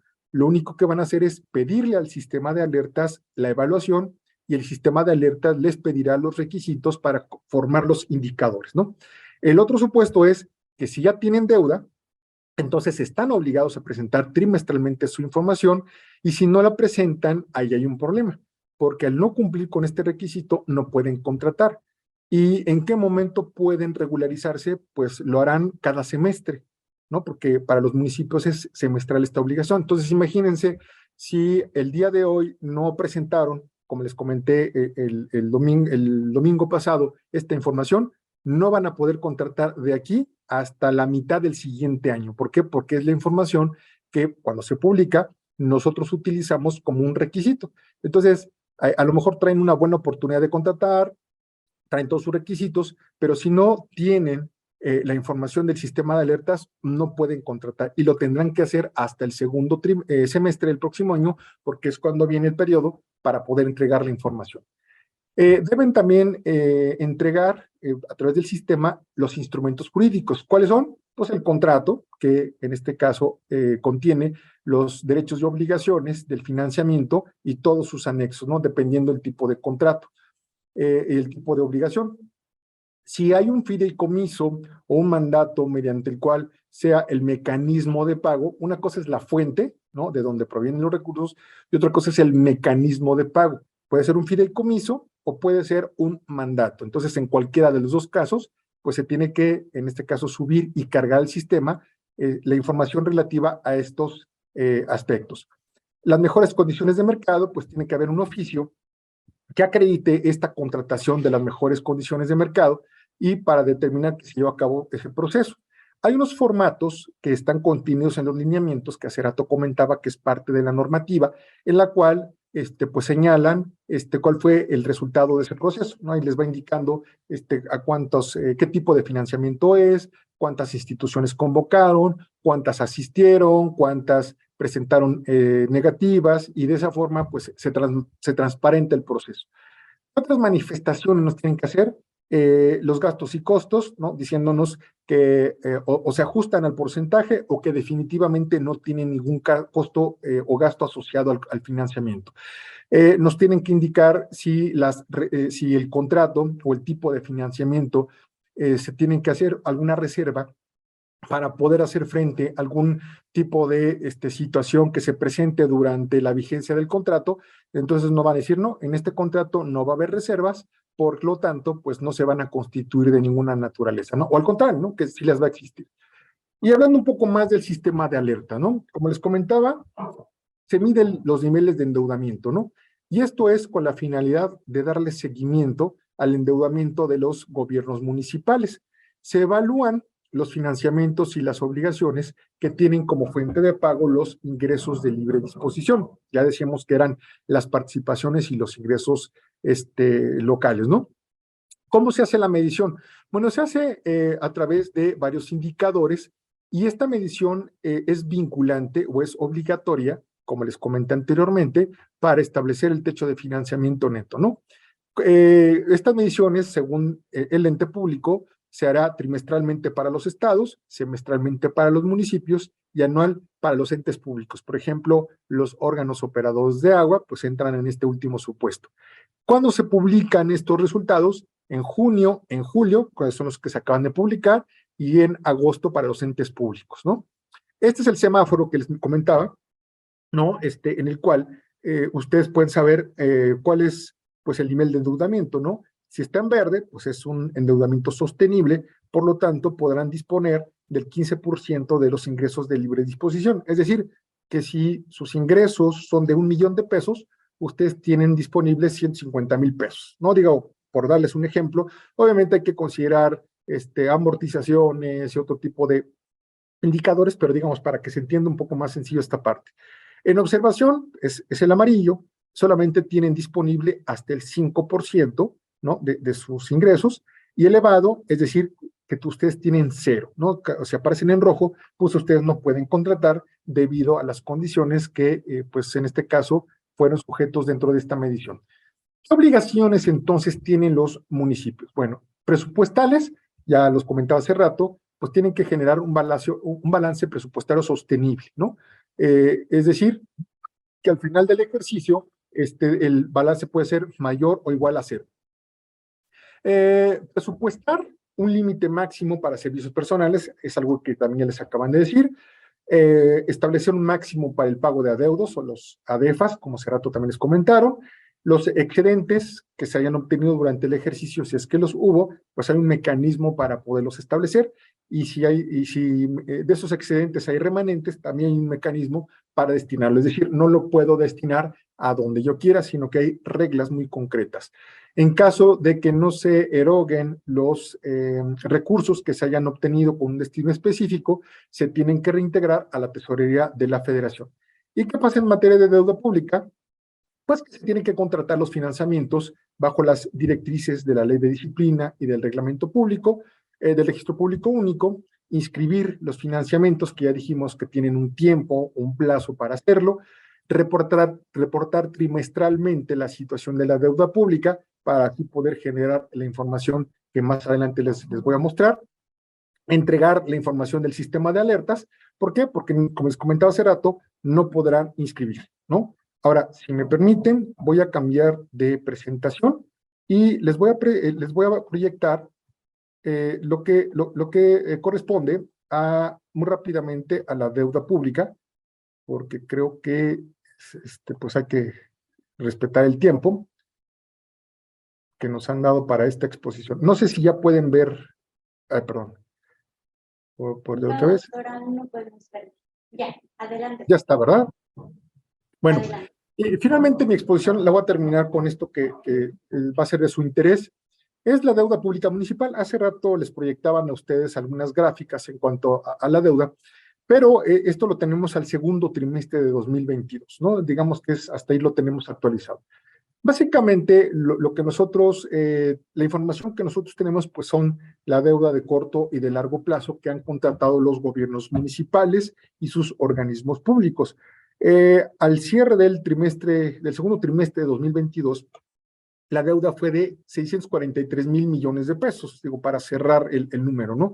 Si lo comparamos con el mismo periodo del 2021, hay un descenso del 4.2%, ¿no? Es decir, esto significa que hubo menos endeudamiento con relación al año pasado. Aquí les estoy mostrando unas gráficas que también es un material que les voy a compartir, donde podemos advertir que del 100% cómo está estructurada la deuda, en este caso, según el ente público. En la mayoría de los casos, pues los gobiernos de los estados pues se llevan la mayor parte de los porcentajes. En segundo lugar, los organismos, ¿no? Por el tipo de funciones que realizan. Y al final tenemos la deuda de los municipios, ¿no? Que esta pues realmente representa el 6% de ese 100%. Ahora, si nosotros extraemos única y exclusivamente la deuda de los municipios, vamos a encontrar que en el 98% de los casos es deuda de largo plazo. ¿Cuál es esta deuda de largo plazo? Pues es aquella que excede de un año, ¿no? O sea, la que se pacta 2, 3, 4 o 20 años es deuda de largo plazo, ¿no? Es la que representa el mayor porcentaje. Los cortos plazos es lo que representa realmente un número mucho más pequeño, ¿no? ¿Cómo se encuentra estructurada toda esta deuda? Bueno, pues lo que hice ahorita es mostrarles a ustedes por el tipo de acreedor, es decir, por el tipo de institución bancaria. La banca de desarrollo tiene el 33%, la banca comercial, ¿no? Bancomer, Scotiabank, Santander, todos ellos, es la banca múltiple, 49%. Hay emisiones bursátiles que representan el 4%, y otro tipo de entidades como son sociedades financieras de objeto múltiple, o SOFOMs, como también se les conocen, representan apenas el 1%. Entonces, así tenemos el 100%. ¿Cómo ha ido evolucionando la deuda pública? Pues básicamente de los 2.471 municipios que nosotros tenemos registrados, al cierre del segundo trimestre tenemos que por lo menos el 24 de ese gran universo, el 24%, es decir, 590 tienen deuda pública. Es decir, es la, ya por así decirlo, viéndolo porcentualmente, es casi la cuarta parte de los municipios. Es decir, no la totalidad de los municipios tienen deuda. ¿Y cuál es el saldo histórico que tenemos? Nosotros partimos del 2016, que es cuando entra en vigor la reforma constitucional. Aunque un año después entró en vigor la ley de disciplina, pues ustedes se podrán dar cuenta cómo van descendiendo pues las obligaciones, ¿no? Cómo va evolucionando la deuda municipal desde 2016 hasta el segundo trimestre de 2022, ¿no? Es decir, estamos hablando de que, pues si lo vemos así en números grandes, más o menos se redujo casi pues la mitad, ¿no? De lo que traemos hace 6 años contra lo que actualmente tenemos. En 2019 tuvimos ahí un pico elevado. Esto no fue en la pandemia fue a partir del 2020, pero sí observamos que durante el segundo trimestre hubo un incremento en las contrataciones, ¿no? Un incremento más o menos de 5,000 millones de pesos. Esto se debió por la cuestión de tasas de interés, un poco lo que está sucediendo ahorita, pero al revés, ¿no? Ahorita las tasas de interés están subiendo, bueno, pues en aquel momento las tasas de interés estaban bajando, entonces muchos vieron la oportunidad de poder adquirir deuda y por eso es que hubo este pequeño pico, ¿no? Por entidad federativa tenemos que hay,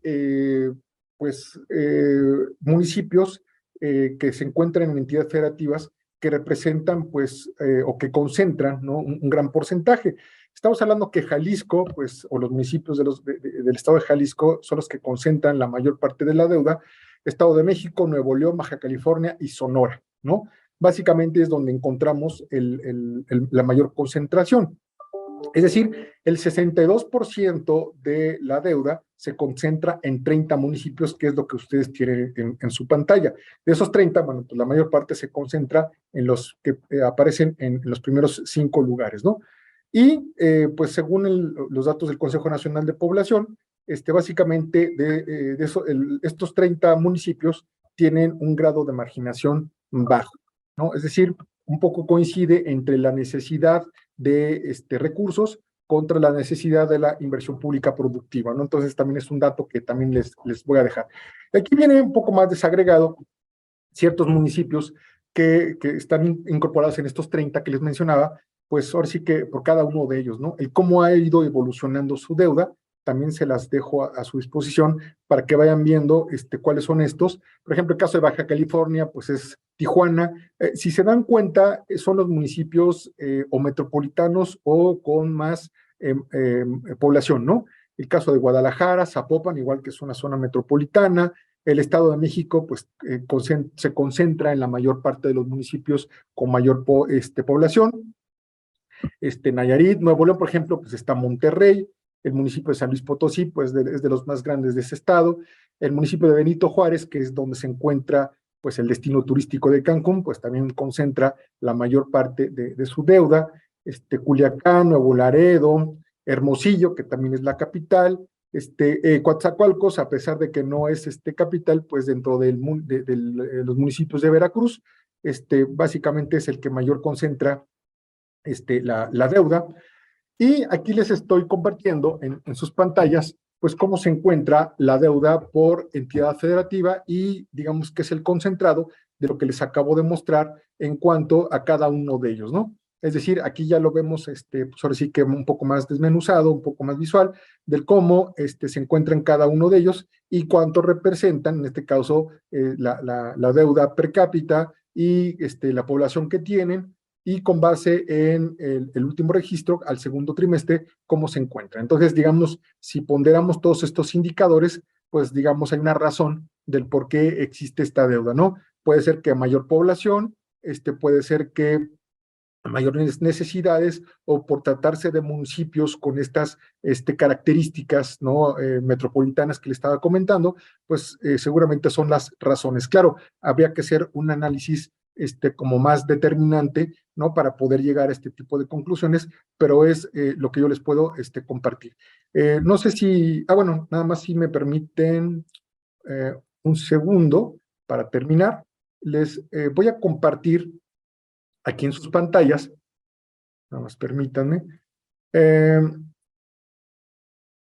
nuestra página electrónica, donde van a poder encontrar, ahorita les voy a enviar la liga aquí por el chat,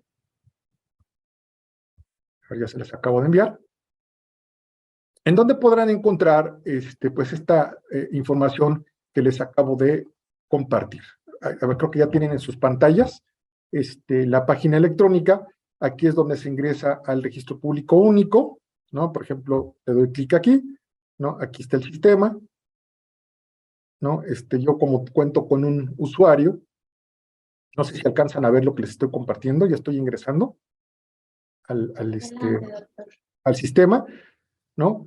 Aquí está el sistema, y aquí yo, porque como tengo otro tipo de credenciales, pues yo puedo consultar, ¿no? Cualquier solicitud de crédito, ¿no? Si yo quiero ver de Aguascalientes, pues aquí está todo su concentrado, todo su histórico, ¿no? Los recientes que sean, ¿no? ¿Cuál es el estatus que se tiene, ¿no? Y aquí yo puedo ver y monitorear, pues, cómo va cada uno de estos créditos y financiamientos, ¿no? También, dentro de esta página, ustedes van a encontrar lo relativo a de hace rato que les comentaban, que era la parte de la disciplina financiera, ¿no? También vamos a encontrar las estadísticas que hace rato les comentaba y todo lo que les mostré en cuanto a los indicadores y pues todo lo que les compartí en su pantalla. Entonces, con esto termino. Obviamente, pues esto sí da como para platicar un poco más a detalle, ¿no? Para abundar un poco más, pero pues con esto termino mi intervención y estoy para cualquier pregunta o duda que ustedes puedan tener. Queremos agradecer también de igual forma la exposición por parte del doctor Antonio Cabrera Solares. Y bien, ambas exposiciones han generado mucha inquietud en nuestros participantes. Sabemos que estamos un poquito rebasados de tiempo, pero si están de acuerdo, daría lectura algunas rápidamente de las preguntas que hemos tenido en nuestro chat. Principalmente, Rubén Flores vía Facebook nos pregunta: en el momento que yo refleje ingresos excedentes y tengo un balance presupuestario sostenible, ¿puedo priorizar mis necesidades de gasto y considerar primer pago a proveedores en fin de año y que no me genere una deuda o ADEFA para el siguiente ejercicio fiscal? Adelante, por favor.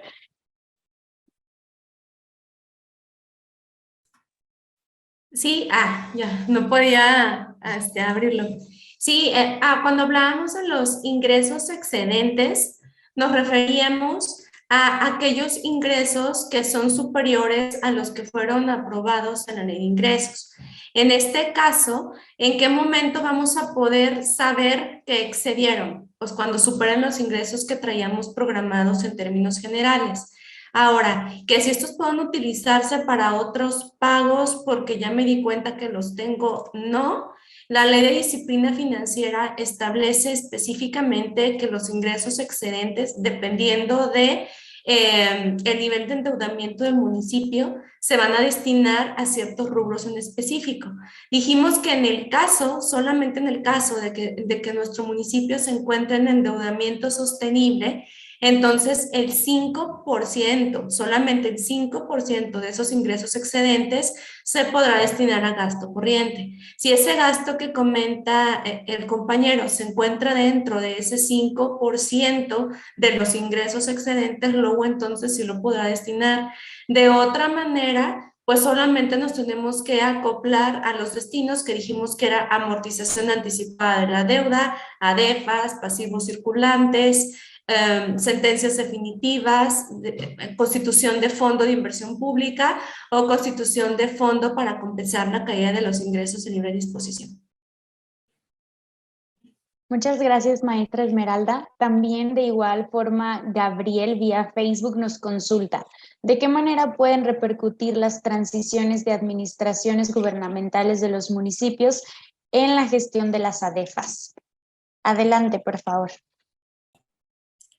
Bueno, pudiera ser que al momento de que se haga el cambio, sobre todo que el cambio sea en octubre, noviembre o diciembre, pues ahí dejemos ciertos piquitos o ciertos, porque así suele pasar, hay algunos proveedores que luego llegan los tesoreros y los consideran como no fiables y van pateando el bote y de repente es un compromiso que ya tiene el municipio, se dan cuenta que sí se tenía y pues terminan tratándose de pagar por ADEFAS. Y esto sí pudiera afectar, porque acuérdense que solamente traemos el 2.5% de los ingresos presupuestados. Entonces, sí, los cambios de administración tienen que hacerse de manera ordenada, dejar los listados claritos de los saldos pendientes de pago de los proveedores, de manera que los funcionarios públicos entrantes tengan clara cuál es la constitución de las finanzas públicas, cuáles pagos se adeudan a proveedores y entonces puedan calendarizar conforme a los flujos de efectivo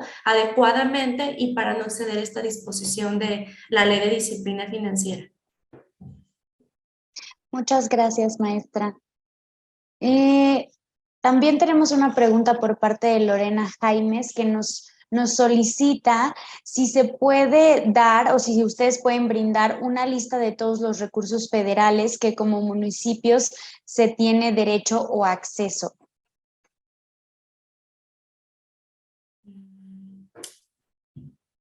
No contamos con un listado como tal de los recursos a los que tienen acceso.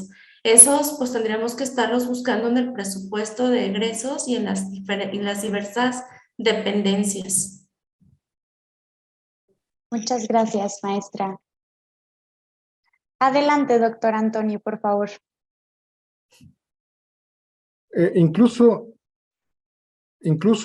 yo sugeriría que se acercaran a la Secretaría de Finanzas de su estado y que hicieran una consulta formal para saber y que ellos les indiquen, ¿no?, cuáles son los recursos federales que son transferidos a las entidades y que posteriormente se les transfieren a los municipios. Muchas gracias. Patricia Álvarez nos hace la siguiente consulta. ¿Dónde se realiza el proceso de alta para el registro público único? Adelante, por favor. Sí, aquí tienen que revisar estos lineamientos a los que hice referencia. Ahí vienen unos anexos, que es la carta de aceptación. Lo primero que tienen que ver es si tienen la posibilidad de saber si los que le antecedieron están dados de baja, y si no, les va a tocar hacer la baja. No importa que no se sepan el nombre de los funcionarios anteriores, simplemente con un escrito libre nos dicen que los dan de baja y que dan de alta a los demás. Y con todo gusto, si ustedes me envían un correo electrónico, ahorita se los voy a poner en el chat, yo les puedo dar los requisitos que se necesitan para darse de alta pues en el registro público único y así poder enviarles los requisitos correspondientes. Muchas gracias, doctor Antonio. Y tenemos la siguiente pregunta por parte de Rubén Flores. Si en el ejercicio fiscal 2022 tengo un presupuesto de 200 millones de pesos para servicios personales, pero durante ese mismo ejercicio se implementa una estrategia en el recurso humano que me permita realizar mejoras en sueldos, pero a su vez reducción en la plantilla de personal y destinar ese beneficio en recurso para necesidades prioritarias como inversión productiva, puedo realizar mi presupuesto de egresos por nómina para el ejercicio 2023 por 190 millones de pesos, es decir, quedando debajo de lo considerado para el año anterior y por consecuencia sin apegarme a lo que establece el artículo 10. Adelante, por favor. Yo quisiera estar en ese municipio, la verdad, qué bárbaros, pero no, definitivamente sí se puede, o sea, sí, el límite es en el crecimiento, no hay un límite para el decrecimiento. Si va para abajo la partida del capítulo 1000, pueden presupuestarla de forma inferior. Solamente, pues sí, este es un caso muy sui generis, la verdad, esa situación, pero sí es posible. Muchas gracias, maestra Esmeralda. Y la siguiente pregunta va dirigida hacia usted por parte de Williams Cruz. Si el municipio pagó el 31 de marzo estimaciones y finiquitos de obra de ramo 33 con emisiones de cheque, está cumpliendo con el principio de anualidad de los recursos federales, ya que esta forma de pago está señalada por el SAT. Sí, así es. Yo considero que sí. En este caso, no tendría que devolver los recursos que se consideran pagados mediante ese cheque. Si hubieran otros recursos adicionales, entonces esos y no fueron pagados, esos sí deberían de devolverse a la TESOFE. Muchas gracias. Monse vía Facebook de igual forma nos pregunta, ¿en dónde se puede consultar el nivel de deuda de un municipio en específico? Adelante, por favor. Sí, claro. Ahorita en la liga que les compartí de disciplina financiera, ahí viene la parte de sistema de alertas, le dan clic y les despliega, pues ahora sí que, si quieren el 2022 o 2021, y ahí viene el semáforo de todos y cada uno de los municipios que han sido evaluados. Claro, no aparecen todos los municipios porque, como les señalé hace rato, no todos están obligados a estar reportando la información. El municipio que no aparezca es porque no tiene la obligación de presentar sus reportes semestrales y por lo tanto no aparece en esa lista. Muchas gracias, doctor Antonio. Y de igual forma queremos agradecer todas las participaciones por parte de las autoridades municipales y estatales que nos han acompañado en este diálogo y que nos han compartido sus inquietudes. Referente a las preguntas de la constancia y su asistencia, la constancia y las presentaciones van a poder llegarles directamente al correo que se registraron, al igual que su asistencia queda registrada al momento de ingresar a esta plataforma o a la de Facebook. Y a continuación me permito cederle el uso de la voz al maestro Ignacio Bonilla. Adelante, por favor. Muy buenas tardes a todas las personas. Pues muchas gracias a las personas que nos han acompañado en esta sesión que corresponde pues a la cuarta del diplomado. Como pues todos sabemos, este diplomado pues consta de 6 diferentes módulos, quedan 2 pendientes, uno referente a la transparencia y rendición de cuentas, del cual pues les extendemos cordialmente la invitación para que nos acompañen el próximo 22 de noviembre para poder revisar ese tema. Y el último correspondiente a patrimonio, con el cual ya estaríamos cerrando pues este diplomado que estamos esperando que les sea de mucha utilidad. Igualmente queremos agradecer pues a nuestros ponentes de esta sesión, que sin lugar a dudas los temas vistos el día de hoy son de suma importancia, ya que pues bueno, la ley de disciplina financiera, como sabemos, pues aplica a todos los municipios del país. Que bueno, independientemente de que contraten o no contraten deuda, pues sabemos que pues hay determinadas reglas que se tienen que seguir y que pues ahí están señaladas en esta ley. También, bueno, en el caso en el cual ustedes lleguen a contratar algún tipo de financiamiento o obligación, pues sabemos que hay que cumplir con lo especificado en la ley, como ya nos lo señaló el doctor Antonio Cabrera, y que sí es muy importante que podamos cumplir pues con todo lo especificado en la legislación, pues para que podamos estar en cumplimiento con todo ello y a su vez que nosotros podamos tener podamos entrar dentro del semáforo y poder identificar en qué nivel estamos. Queremos agradecer, por supuesto, a la maestra Esmeralda Santana, directora de Desarrollo Administrativo de la Hacienda Municipal del INDETEC, por la exposición en materia de todo lo que está relacionado con la disciplina financiera y las distintas reglas. Asimismo, al doctor Antonio Cabrera Solares, Coordinación de Deuda Pública de Entidades Federativas y Municipios de la UCEF, por su exposición en materia de todo lo relacionado con deuda pública, registro público único y sistema de alertas. Sin lugar a dudas que estos temas pues son de mucha importancia para todos nuestros participantes, que en su mayoría pues son funcionarios municipales relacionados con estas actividades, sobre todo de las áreas financieras, y que pues esta información que se les está proporcionando pues les son de mucha utilidad. Queremos agradecerles nuevamente a todos por su participación, esperando que vayan muy bien en el diplomado y por supuesto quedamos muy atentos a todas sus preguntas. Ahorita, pues bueno, ya estamos terminando con este cuarto módulo y prácticamente ya estamos iniciando con el periodo de evaluación, para lo cual pues les deseamos mucho éxito para que puedan cumplir cabalmente pues con este cuarto módulo y ya estaremos próximos a iniciar con el quinto módulo en materia de transparencia y rendición de cuentas. Nuevamente a todas y todos, muchas gracias. Esperamos poderlos ver en nuestros siguientes diálogos virtuales y de manera particular en nuestra próxima sesión complementaria del Diplomado de Hacienda Pública Municipal. A nombre de nuestro coordinador del INAFED, el licenciado Ignacio Ovalle, que tengan muy buena tarde a todas y todos. Muchas gracias.